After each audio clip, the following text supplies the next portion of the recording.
Hi മഞ്ചേച്ചി. എനിക്ക് ഇതിന് standup ഒന്നും പറഞ്ഞ വലിയ ശീലമൊന്നുമില്ല. ഞാനും എൻ്റെ ചേട്ടാ നമ്മൾ കുറച്ച് രസകരമുള്ള അനുഭവങ്ങളാണ് ഞാനവിടെ പറയുന്നത്. ഞാൻ ചേട്ടാ കൂടെ ഒരു ദിവസം കോട്ടയത്തിന് പോകുമായിരുന്നു. പോകുന്നവർക്ക് ചേർത്തല ചെന്നപ്പോഴത്തേക്കും ചേട്ടാ എന്നോട് ചോദിച്ചു, നിനക്ക് ഭക്ഷണം വല്ലതും കഴിക്കണോ വേണ്ടേന്ന്. ഞാൻ ഉടനെ പറഞ്ഞു, എനിക്ക് ഭക്ഷണം കഴിക്കണം ചേട്ടാ എന്ന് പറഞ്ഞു. ഉടനെ ഞങ്ങൾ തൊട്ടടുത്ത് കണ്ട് ഇന്ത്യൻ കോഫി ഹൗസിൽ അങ്ങോട്ട് കയറി. അവിടെ ചെന്ന് ഇരുന്ന് കഴിഞ്ഞപ്പോഴത്തേക്കും ഒരു പുള്ളി വന്നേച്ചും എന്നോട് ചോദിച്ചു, ചേച്ചി എന്നാ കഴിക്കാൻ വേണ്ടതെന്ന് ചോദിച്ചു. ഞാൻ അവിടെ തലവൊക്കെ നോക്കിയപ്പോ തലപ്പാവൊക്കെ രാജപ്രൗഢിയോട് ആളിങ്ങനെ നിൽക്കണം. ടാറ്റ ടിസ്കോൺ 550 SD മികച്ച കരുത്തും വഴക്കവും. ഇത് നിങ്ങളുടെ വീടിന് നൽകുന്നു സുരക്ഷയ്ക്കൊപ്പം സേവിങ്സും. ടാറ്റ ടിസ്കോൺ 550 SD. സത്യമായ എന്റെ മഞ്ജു ചേച്ചി ഇത് കണ്ടപ്പോ എന്റെ റിലേ പോയി. ഞാൻ ചാടി കൊണ്ട് കൈ കുപ്പി, എന്റെ പൊന്നു രാജാവ് എനിക്കൊരു ചായ മാത്രം മതിയെന്ന്. ഇത് കേട്ടാ പുള്ളി എന്നാ ചെയ്ത് കാലും പറിച്ച് അടുക്കാട്ടോ ഒറ്റ ഓട്ടം. അവിടെ ചെന്ന് പച്ചക്കറി അരിയുന്നതിനെയും വിറക് വെട്ടുന്നതിനെയും പാത്രം കഴുകുന്ന എല്ലാം ഇങ്ങോട്ട് വിളിച്ചോണ്ട് വന്ന് വരുന്നവരും പോകുന്നവരും ഒക്കെ എന്നെ നോക്കി ഭയങ്കര ചിരി. ഞാനൊന്നും ഉണ്ടാകാൻ പോലെ കൊണ്ടുവന്ന് വെച്ച ഭക്ഷണമല്ലേ, ഞാൻ ഇതാ തിന്നുമായിരുന്നു. തിന്നാതിപ്പം വെറുതെ ഒന്ന് തല വെക്ക് നോക്കുമ്പോ ചേട്ടാ എന്നെ നോക്കിച്ച് ഇങ്ങനെയൊക്കെ കാണിക്കും. ഞാൻ ഓർത്ത് ഇതെന്താണ് ഈ ഭക്ഷണം, എന്റെ പേര് പല്ലുവേന ആയിരിക്കും ഓർത്ത് ചേട്ടായുടെ പാത്രത്തിൽ ഇരിക്കുന്ന ഉഴുന്നുകൂടെ പയ്യ ഞാൻ എടുത്ത് എന്റെ പാത്രത്തിൽ ഞാൻ തിന്നുവാൻ ചെയ്ത്. ഇത്രയല്ല ഞാൻ വേറെ ചെയ്തിട്ട് എനിക്ക് വല്ല ഓർമ്മയൊന്നുമില്ല. പക്ഷെ പുറത്തിറങ്ങിയപ്പോഴല്ല എനിക്ക് മനസ്സിലായത് ഈ മനുഷ്യന് വല്ലുവാനെ അല്ലാതെ എന്നെ കടിച്ചിട്ടാണ് കലിപ്പായിരുന്നാ കാണിച്ചതെന്ന്. അപ്പൊ നിങ്ങൾ വിചാരിക്കും നസീർക്ക ഈ മനുഷ്യൻ ഭയങ്കര ബുദ്ധിമാനും ഞാൻ മന്ദബുദ്ധിയായിരിക്കുമെന്ന്. ഒന്നുമല്ല, എന്നെക്കാളും വലിയ വന്നതാ ഈ മനുഷ്യൻ. അത് നമുക്കൊരു യാത്ര അങ്ങ് തുടങ്ങാം. ഞാനും ചേട്ടങ്ങൾ അടിമാലിക്ക് പോകുമായിരുന്നു. അടിമാലിക്ക് പോകുന്ന ബസ്സിനൊക്കെ പോകുന്ന ഞാൻ ഇതിനു മുന്നേ പോയിട്ടുണ്ട്. അതുകൊണ്ട് എനിക്കറിയാം ആ വഴിയെക്കുറിച്ചൊക്കെ ഏകദേശം രൂപങ്ങൾ. അത് ഞാൻ ഈ മനുഷ്യയോട് പറഞ്ഞു, ചേട്ടായി ഇടത് സൈഡിൽ ഇരുന്നു, ഞാൻ ഇവിടെ ഇരുന്നോളാം, ചിലപ്പോൾ ചേട്ടക്ക് ബാലൻസ് കിട്ടില്ലായിരിക്കും. ഉടനെ നീ അഞ്ഞാണ് ഈ വെസ്റ്റ് കാണാൻ തുടങ്ങിയത്, ഞാൻ എൻ്റെ കൂടെ വന്നിട്ടല്ലേ ടൗൺ കാണുന്നത്, എനിക്കറിയാം വിഷൊക്കെ ഇരിക്കാൻ. അതെ, ഭർത്താക്കന്മാരെപ്പോഴും വലത് സൈഡിൽ ഇരിക്കണം, ഭാര്യമാരെപ്പോഴും ഇടത് സൈഡിൽ. പടം നയിക്കുന്ന തീരാളി പോലെ നെഞ്ചി വിരിച്ചോണ്ടിരിക്കണം എന്ന് പറഞ്ഞു. ഓ അപ്പൊ ഞാൻ വിചാരിച്ചു ഈ മനുഷ്യൻ അവിടെ നെഞ്ചി വിരിച്ചോട്ടെന്ന് ഓർത്ത് ഞാൻ പുറത്ത് കാഴ്ചയൊക്കെ കണ്ട് ഇങ്ങനെ ഇരിക്കുവായിരുന്നു. പെട്ടെന്ന് ഒരു ഇസടോളം ഇങ്ങോട്ട് വന്നു. വളങ്ങിങ്ങനെ വന്നപ്പോ എൻ്റെ അടുത്തിരിക്കുന്ന ആളെ കാണുന്നില്ല. ഞാൻ പെട്ടെന്ന് നോക്കിയപ്പോ നെഞ്ചി വിരിക്കുന്ന വളനായകൻ താഴെ ശമ്പളം കൊടുക്കിട്ടിരിക്കുന്നു. ഇവിടെ തീർന്നില്ല ഈ പുള്ളിയുടെ ധീരസാഹസ്യ കഥകൾ. ശങ്കുചേട്ടന് അറിയാൻ പറ്റുമായിരിക്കും, നമ്മുടെ കോട്ടയം ജില്ലയിലെ ഏറ്റവും വലിയൊരു ഉത്സവമാണ് തിരുനക്കര ഉത്സവം. ഞാനും ചേട്ടാൻ കൂടെ അവിടെ ഉത്സവം കാണാൻ പോയി. അവിടെ ചെന്നപ്പോഴത്തേക്കും ഒത്തിരി കളിക്കാൻ സാധനമൊക്കെ അവിടെ ഉണ്ടായിരുന്നു. ഈ മനുഷ്യൻ ഇതൊന്നും കണ്ടിട്ട് ഒരു കമ്പാന്ന് തോന്നിയില്ല. ചേട്ടാക്ക് ആകെ ഇഷ്ടപ്പെട്ടാണ് ജയന്തിവല്. ഇത് കണ്ടപ്പോ ആ മനുഷ്യൻ അവിടെ ചെന്നപ്പോ എനിക്ക് കയറണം ഒരു ഭയങ്കര ബഹളം. ഞാനും വിചാരിച്ചു പുള്ളിയുടെ ആഗ്രഹമല്ലേ, പുള്ളി കയറിക്കോട്ടെന്ന്. അട്ടെ ഉടനെ എന്നോട് നീ കയറുന്നുണ്ടോ മുകളിൽ നിന്ന്? ഞാൻ എൻ്റെ ഇളയ കൊച്ചിന് 7 മാസം ഗർഭിണിയായിട്ട് ഇരിക്കുന്നു. ഞാൻ അപ്പൊ തന്നെ ചേട്ടായോട് പറഞ്ഞു, എൻ്റെ മോനെ ചേട്ടായേ ചേട്ടാ കയറിക്കോ, ഞാൻ ഹോസ്പിറ്റലിൽ പോയി പ്രസവിച്ചോളാം, എനിക്ക് എൻ്റെ മോളെ നിൽക്കുന്ന പ്രസവിക്കാൻ മേലെന്ന് പറഞ്ഞു. ഉടനെ എന്ത് ചെയ്തു, ഈ മാസം പോയി ടിക്കറ്റൊക്കെ എടുത്തോണ്ട് വന്നു. ടിക്കറ്റ് എടുത്തോണ്ട് വന്ന് മുകളിലോട്ട് നോക്കിയപ്പോ ആൾക്കാരൊക്കെ ചെറുക്കാൻ പുറക്കായിരുന്നു ഭയങ്കര കാർച്ച. ഈ മാസം കൊച്ചുങ്ങളോട് അതെ എല്ലാ കാര്യമുണ്ട്, ഇതിനൊക്കെ വല്ല നിലത്ത് നിന്നാ പോരെ, പടിഞ്ഞിനെ മോളിൽ കയറിപ്പോ കടിക്കുന്ന പട്ടീനെ മേടിക്കുന്ന കാര്യമുണ്ടോ കാശ് കൊടുത്ത്. അപ്പൊ ഞാൻ വിചാരിച്ച് കുഴപ്പമൊന്നുമില്ല, പുള്ളി നോർമലായിട്ട് പോയിട്ട് വരുമായിരിക്കുമെന്ന്. മക്കളെ അയാളൊക്കെ പിടിച്ച് എന്റെ മുകളിലൊക്കെ കേറി. ആദ്യം വന്ന് ഇങ്ങനെ കറങ്ങിയപ്പോ എന്നെ നോക്കി പെണ്ണെന്ന് വിളിച്ചു. 2 കറങ്ങി 3 കറങ്ങി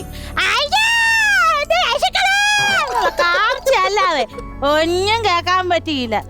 എന്റെ പൊന്ന് നസീർക്ക ലാസ്റ്റ് ആ ജയന്തിയിൽ ഒന്ന് ഇറങ്ങി വരവൊന്ന് കാണണമായിരുന്നു. ചൂടുവെള്ളത്തിൽ മുഖേ കോഴിപ്പ് വിറച്ച് തളർന്ന് 3 വരെ നനഞ്ഞിട്ടുണ്ടായിരുന്നു. ഇതിന്റെ വല്ല കാര്യമുണ്ട്. അത് കഴിഞ്ഞിട്ട് വന്നതൊക്കെ ഞങ്ങള് ബൈക്കിനായിരുന്നു. പക്ഷെ തിരിച്ചു പോകാൻ പുള്ളിക്ക് കൈയും കാലും പറിച്ച് വണ്ടി എടുക്കാൻ പറ്റുന്നില്ല. അതിന് ഓട്ടോ വിളിച്ച് ഞങ്ങള് വീട്ടിലോട്ട് പോയത്. ആ കാര്യം ഇങ്ങനെയൊക്കെ ആണേലും നല്ല സ്നേഹമുള്ള മനുഷ്യനാട്ടോ മഞ്ജുച്ചി. എന്റെ മൂത്ത മക്കളെ പ്രസവിക്കാനായിട്ട് ലേബർ റൂമിൽ കയറ്റിയ സമയത്ത് ഡോക്ടർ ഇങ്ങോട്ട് വന്നേച്ചും പറഞ്ഞു, രതീഷേ മക്കൾക്ക് ക്രിട്ടിക്കലാണ്, അതുകൊണ്ട് പ്രാർത്ഥിച്ചോളൂ കേട്ടോ എന്ന് പറഞ്ഞു. ഉടനെ ഈ മാസം തേരാപ്പാര അത് അങ്ങോട്ടും ഇങ്ങോട്ടൊന്ന് ഭയങ്കര നടപ്പ് നടന്നപ്പോൾ സിസ്റ്റർ വന്ന ചെറു ചീട്ട് കൊടുത്തും പറഞ്ഞു, അതെ ചേട്ടാ ഇത് പെട്ടെന്ന് മേടിച്ചോണ്ട് വരാൻ പറഞ്ഞു. ചീട്ടൊക്കെ ചേട്ടാ മേടിച്ചോണ്ട് പോയി മരുന്നൊക്കെ വാങ്ങിട്ട് വന്ന് പുറത്ത് വരുമ്പോ ആ കോളിംബെല്ല് ഒന്ന് അടിക്കണേ. പുള്ളിയൊന്നും അടിക്കാൻ നിന്നില്ല. കഥകും പൊളിച്ച് നേരെ അകത്തോട്ട് പോന്നു. എന്റെ അടുത്ത് വന്നു വീട്ടിലൊക്കെ കൊണ്ടുവന്ന് മീൻ മേടിച്ചിട്ടുണ്ട്. കറി വെക്കറി വേണമെന്ന് പറയല്ലേ എന്ന് പറഞ്ഞാൽ ഈ സാധനം കൊണ്ട് എന്റെ അടുത്ത് നിർത്ത്. ഇന്നാ പെണ്ണേ നിനക്ക് കുഴപ്പമൊന്നുമില്ല, നീ ഓക്കെ അല്ലേ എന്ന്. ഇങ്ങനെയൊക്കെ ആണെങ്കിലും ദൈവം എന്റെ 2 കുഞ്ഞുങ്ങൾക്ക് ഒരു കുഴപ്പവും ഇല്ലാതെ അവരെ ഞാൻ പ്രസവിക്കുകയും ക്രിസ്മസിന്റെ അന്നുണ്ടായി യേശുക്രിസ്തു ഉണ്ടായ ദിവസം എന്റെ കുഞ്ഞുങ്ങൾ ഉണ്ടാകുകയും ചെയ്തു. ഈ ലോകമെമ്പാടുള്ള എല്ലാ ആൾക്കാരും എന്റെ കുഞ്ഞുങ്ങളുടെ ബർത്ത്ഡേ ആഘോഷിക്കുന്നു. മണ്ടത്തരം പൊട്ടത്തരം ഇച്ചിരി വിഡ്ഢിത്തരമൊക്കെ ഉണ്ടായാലും സന്തോഷമായിട്ട് ഞങ്ങൾ മുന്നോട്ട് പോകും.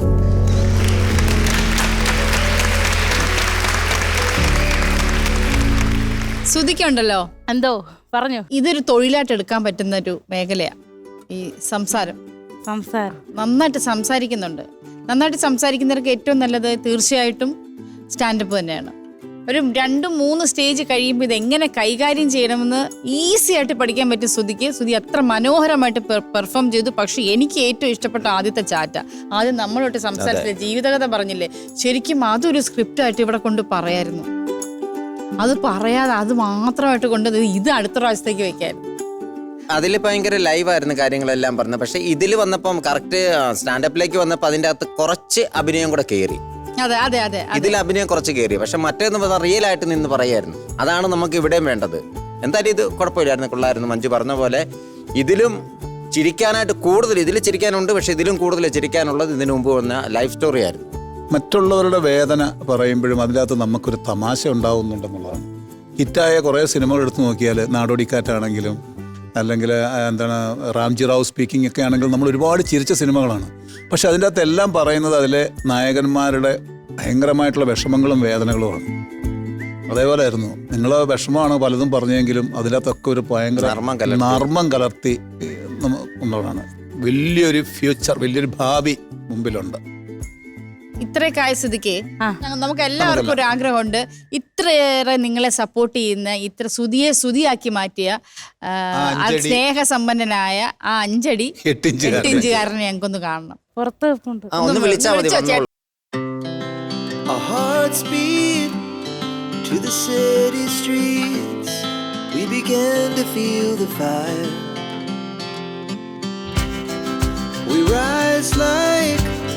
Tall buildings, as the chemicals they take us higher. The night's young and it's just begun, as she puts her hand in mine. We wanna chase the night, wanna dance to the light, pull stars from the sky, just 2 hearts run. കൈകാലും കേട്ടായിരുന്നോ? എന്നാ കൈകാലം വരച്ചിട്ടേ ബാക്കി എന്തായിരുന്നു? Heart വായി വന്നിരിക്കും. ഞാൻ പറയണത് നിങ്ങളും കൂടെ വാ ഒരു സ്റ്റാൻഡപ്പ് കോമഡി ആയിട്ട്. അതെ, 2 പേർ കൂടെ വരാൻ പറ്റും. രതീഷ് ഇങ്ങനെയാണോ? ഭയങ്കര സൈലന്റ് ആണോ വീട്ടില്? ചേട്ടാ ഭയങ്കര സൈലന്റാ, ഞാൻ ഭയങ്കര വയലന്റ്. അതായത് അപ്പൊ അതാ, ഒരാള് വീട്ടില് അവാർഡ് സിനിമയും ഒരാള് കൊമേഴ്ഷ്യൽ പടം. അതെ സത്യം, എനിക്ക് ഭയങ്കര ബോറടിയാതുകൊണ്ട്. പെട്ടെന്ന് അനുകരിക്കാൻ പറ്റുന്ന സ്റ്റൈലിയും സൗണ്ടും. എനിക്ക് പെട്ടെന്ന് ബോറടിയാണ്. ഈ കൊച്ചുങ്ങളും എങ്ങനെയാണ് മുഖത്തങ്ങള് എവിടെയെങ്കിലും കൊണ്ടുവച്ചാൽ അവിടെ ഇരുന്നോളൂ. പക്ഷെ ഇളയ കൊച്ചെന്നെ പറയട്ടോ പാവർ സാധനം. അല്ലെ ഈ പുള്ളിക്കാരൻ എവിടെയെങ്കിലും കൊണ്ട വെച്ചാൽ അവിടെ ഇരുന്നോളൂ. ആ കുഴപ്പമില്ല, അങ്ങനെ ഇരുന്നോളൂ. ശ്രുതി വന്നപ്പോ മുതല്, അതായത് കുഞ്ഞിലെ വന്നതാ, അപ്പൊ മുതൽ കുട്ടികളുണ്ട് കുഞ്ഞിനെ പോലെ തന്നെ ആയിരിക്കും വളർത്തിയതല്ലേ? അതെ, ഞാൻ തന്നെയാണ് ശരി, അപ്പൊ ഈ സന്തോഷത്തിൽ നമുക്ക് എന്താ കിട്ടിയെന്ന് അറിയാം. തിരിഞ്ഞു നോക്കിയോളൂ.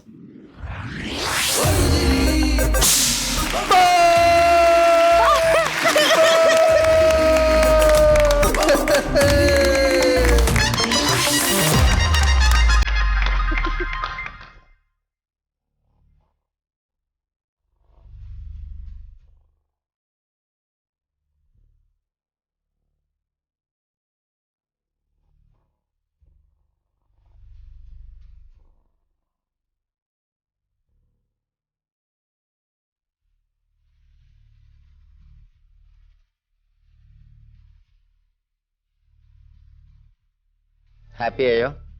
ഹാപ്പി. ഞാൻ പ്രതീക്ഷിച്ചില്ലായിരുന്നു. പിന്നെ ആകെ എന്റെ ഒരു ആഗ്രഹം എന്നാന്നറിയോ, ഈ കോമ്പൗണ്ട് കാല് കുത്താൻ പറ്റുള്ള ഒരു ആഗ്രഹം എനിക്കുണ്ടായിരുന്നു. അതൊരു ഭയങ്കര ഭാഗ്യമായിട്ട് കരുതിയ ആളായിരുന്നു. പക്ഷെ ഞാനിതൊന്നും പ്രതീക്ഷിച്ചേ ഇല്ല. പൈസ കിട്ടണമെന്നൊന്നും ഓർത്തില്ല. ചേട്ടാട് വീട്ടുകാർ നിക്കണം ഇവിടെ വന്നെന്ന് മാത്രമേ ഞാൻ ഓർത്തിട്ടുണ്ടായിരുന്നുള്ളൂ. രതീഷിനാണല്ലോ ഭയങ്കര ടെൻഷൻ. എന്റെ മനുഷ്യനെ നിങ്ങൾ എന്നെ എത്ര സങ്കടപ്പെടുന്നു? അല്ല, എന്നെ വളർത്തി ഇത്ര ആക്കി ഈ മനുഷ്യൻ ഇങ്ങനെ തളർന്ന് നിൽക്കാവോ? തളർന്ന് നിൽക്കുന്നതല്ല, അത് സന്തോഷവും അല്ലെ, സന്തോഷം കൊണ്ടുള്ള ഗദ്ഗതവും അതാണ് രതീഷിനുള്ളത്. ഞങ്ങൾ ഒത്തിരി രതീഷിനെ കണ്ടിട്ടുണ്ടെങ്കിലും ഇത്ര നല്ലൊരു രതീഷിനെ ആദ്യമായിട്ട് കാണുക. രതീഷ് എഴുന്നേക്കൂ, എത്ര നാളായി ഇതിലും കൂടെ കിടക്കണം. ഞാൻ എപ്പോഴും പറയാറുണ്ട് അങ്ങനെ. കട്ടപ്പനയിലെ ഹൃതിക് റോഷനില് രതീഷ് എഴുന്നേക്കൂ, എത്ര നാളായി ഇതിലും കൂടെ കിടക്കണം. ഈ സാധനം ഞാൻ ഡെയിലി അടിക്കാറുണ്ട് വീട്ടിൽ. അപ്പൊ എന്തായാലും സുധി 50,000 രൂപ സുധിക്ക് സമ്മാനമായിട്ട് ഒരു ജോലി ചെയ്ത് കിട്ടിയിരിക്കുകയാണ്. കേട്ടോ കേട്ടോ. ശരിക്കും പറഞ്ഞാൽ ഇത് ആദ്യത്തെ കുറേ തമാശകൾ, പിന്നെ സുധിയുടെ കഥ, പിന്നെ അത് കഴിഞ്ഞ് വളരെ മനോഹരമായിട്ടുള്ള പെർഫോമൻസ്, ഇതെല്ലാം കൂടി ചേർത്താണ് ശരിക്കും പറഞ്ഞാൽ ഈ 50,000 രൂപ ഇപ്പം നേടിയിരിക്കുന്നത്.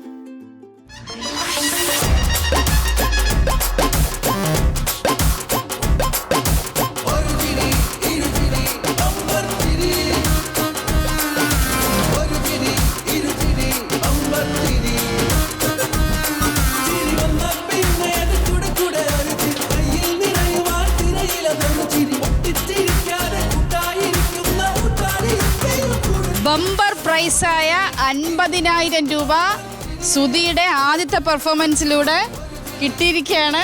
ബമ്പർ പ്രൈസ് 50,000 രൂപ.